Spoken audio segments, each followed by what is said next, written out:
दोस्तों, आज हम आपको पृथ्वीराज तृतीय, जिन्हें आमतौर पर पृथ्वीराज चौहान कहा जाता है, आज हम उन्हीं के बारे में बताएंगे। दोस्तों, हमने इस वीडियो पर 20 लाइक का लक्ष्य रखा है। आशा है कि आप सब मिलकर करवा देंगे। सम्राट पृथ्वीराज का जन्म सन 1166 ईस्वी में अजमेर के राजा सोमेश्वर चौहान के घर हुआ था। गुजरात में जन्मे सम्राट पृथ्वीराज चौहान में बचपन से प्रतिभा दिखाई देती थी और उनके पिता के गुजरने के बाद लगभग 11 वर्ष में ही उन्होंने राजगद्दी संभाली और वे उत्तर भारत में 12वीं सदी के उत्तरार्ध में उन्होंने अजमेर और दिल्ली पर भी राज किया था। दोस्तों, हम आपको बता दें, उन्होंने मोहम्मद गौरी को युद्ध में लगभग 17 बार हराया था और बार बार उन्हें बच्चा समझकर जीवित छोड़ दिया कर देते थे। पृथ्वीराज चौहान की एक कहानी बहुत प्रचलित है। ऐसा माना जाता है कि उन्होंने बालकाल्य में ही बिना किसी अस्त्र शस्त्र के एक शेर को मार डाला था। उनके अंदर बचपन से अपार शक्ति थी और ऐसा भी माना जाता है कि उन्होंने अश्वत्थामा को भी देखा था और उन्हीं से ही शब्द भेदी बाण की विद्या प्राप्त की थी। और उनके एक मित्र भी थे। उनके मित्र का नाम चंदबरदाई था।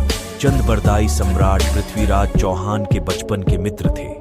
चंदबरदाई और सम्राट पृथ्वीराज चौहान एक ही आश्रम में दीक्षा प्राप्त किए थे।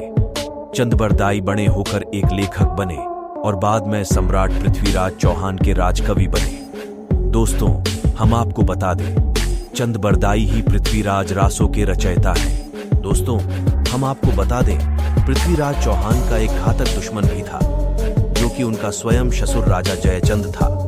दरअसल उनकी दुश्मनी का कारण था राजा जयचंद की बेटी संयोगिता।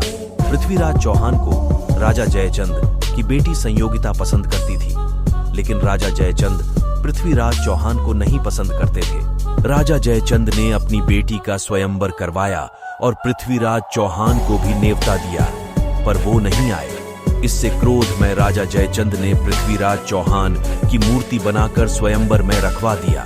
फिर उनकी बेटी ने सभी राजाओं को छोड़कर पृथ्वीराज चौहान की मूर्ति के गले में हार डाल दिया। जब यह बात पृथ्वीराज चौहान को पता चली तो संयोगिता को स्वयंवर से उठाकर दिल्ली ले आए और गंधर्व विवाह कर लिया। दोस्तों, हम आपको बता दें, राजा जयचंद की वजह से पृथ्वीराज चौहान मोहम्मद गौरी से 17वें युद्ध में हार गए थे। मोहम्मद गौरी ने राजा जयचंद से संधि करके पृथ्वीराज चौहान को हराया। जब मोहम्मद गौरी जीत गया और पृथ्वीराज चौहान को बंदी बना लिया, तब उसके बाद उसने गर्म लोहे के सरिये से उनकी आंख फोड़ दी और उनके मित्र चंदबरदाई के साथ कैद में डाल दिया। फिर पृथ्वीराज चौहान और चंदबरदाई ने मिलकर मोहम्मद गौरी को मारने की योजना बनाई।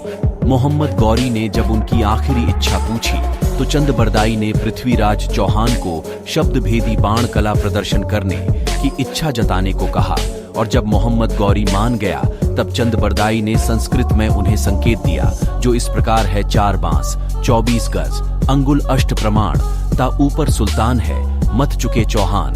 जैसे ही पृथ्वीराज चौहान को यह संकेत मिला, तुरंत उन्होंने उसी दिशा में बाण छोड़ दिया और मोहम्मद गौरी मर गया। फिर बाद में पृथ्वीराज चौहान और चंदबरदाई ने दुर्गति और यातना से बचने के लिए एक दूसरे को भी मार दिया था, जिसकी खबर सुनकर सम्राट पृथ्वीराज चौहान की धर्मपत्नी संयोगिता ने भी जान दे दी थी।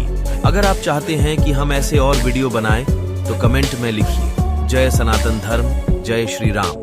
तो आज के लिए बस इतना ही। अब हम आपसे अगली वीडियो में मिलते हैं। धन्यवाद।